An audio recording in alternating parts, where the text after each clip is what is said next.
For 5¼ centuries, his name was synonymous with villainy, the last English king to die in battle, Richard III. His historical reputation is brutal, a usurper, a ruthless manipulator, and the man who history alleges had his own nephews, the young princes in the Tower, murdered to secure his crown. Thanks to the playwright William Shakespeare, his image was solidified as a grotesque, limping figure, a monster of ambition and disfigurement. But the true mystery is not his life, but his death. On August 22, 1485, on the muddy fields of Bosworth, Richard III was defeated by Henry Tudor, the future Henry VII. After the battle, his body was stripped, thrown over a horse, and brought to the city of Leicester. A chronicle of the time states he was interred without pomp or ceremony in the Church of the Greyfriars, and then he vanished. For hundreds of years, the grave was lost. The friary was dissolved and demolished during the reign of Henry VIII.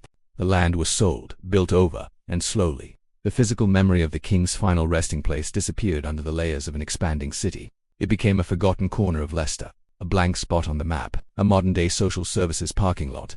The search for Richard III had always been dismissed as fanciful. Legends persisted, some claiming his bones were dug up and thrown into the River Soar. Most mainstream historians considered the grave permanently lost. But one woman, historian and screenwriter Philippa Langley, was determined. She believed the location was not a river, but a parking lot.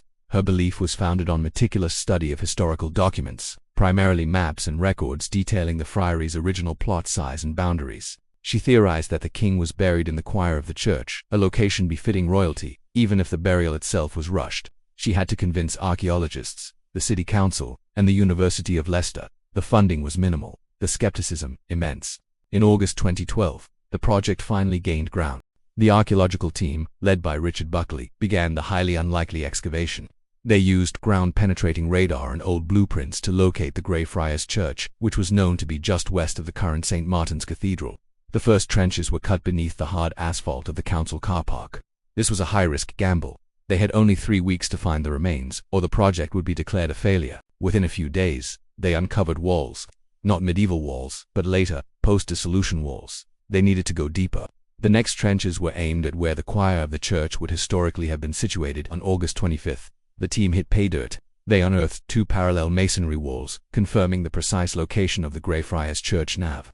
They had found the church. Now they had to find the king. They aimed their final trench toward the presumed choir. At this point, the skeleton would be lying directly beneath a reserved parking space, marked with the letter R. On August 27th, the shovels struck bone, a human skeleton, clearly visible in the earth. The team carefully excavated the remains. The initial observations were astonishing.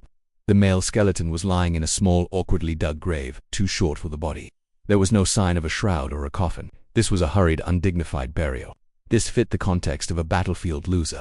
However, the position of the hands crossed over the pelvis suggested the Franciscan friars, against the wishes of the new regime, had attempted to afford him a small measure of Christian respect. The forensic examination of the skull revealed the true brutality of Bosworth. The skull bore 11 distinct wounds, suggesting a frenzy of attacks after the king had been unseated from his horse. These wounds were inflicted by various weapons. A clean slice across the crown of the skull, and a massive, gaping wound at the base of the skull consistent with a powerful halberd or spike driven upward. These 2 injuries were fatal. The king's helmet had likely been knocked off, leaving his head exposed to the killing blows. The findings confirmed the historical accounts. Richard III did not surrender. He died fighting aggressively, attempting a desperate cavalry charge against Henry Tudor. The skeleton's most defining feature was its spine. It displayed severe progressive scoliosis, a sideways curvature and rotation of the vertebrae. This physical fact was the linchpin. It simultaneously validated the medieval descriptions of Richard being deformed or hunchbacked, while utterly destroying the exaggerated, fictionalized monster of Tudor propaganda.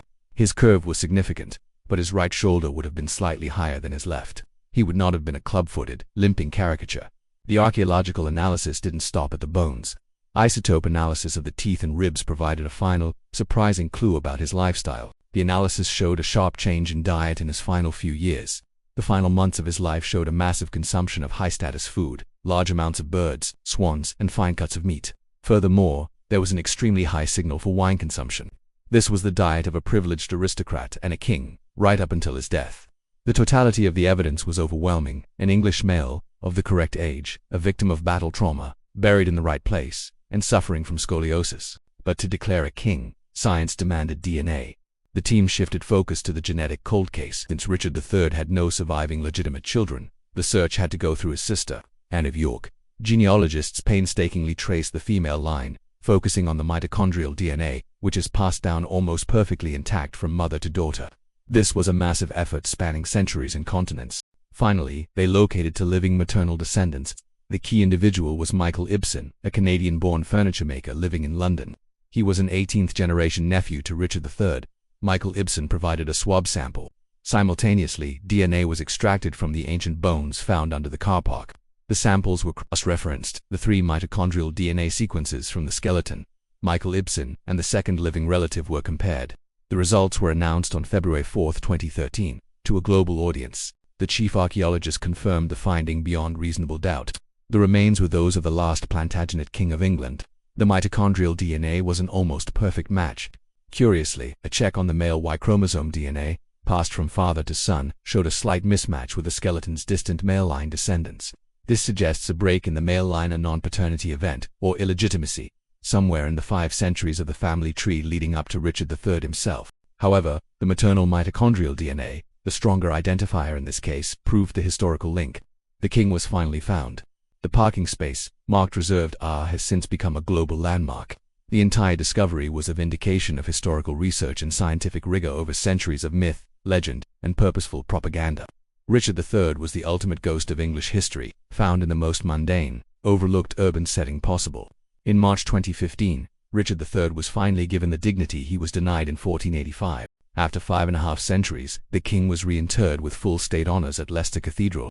The great irony is profound. A king defined by the vicious slander of his enemies, accused of being an unchristian usurper, was found only because was buried hastily by compassionate Christian monks in the friary choir. His grave was not lost to a river, but preserved by the sheer indifference of time and the mundane utility of a concrete parking lot.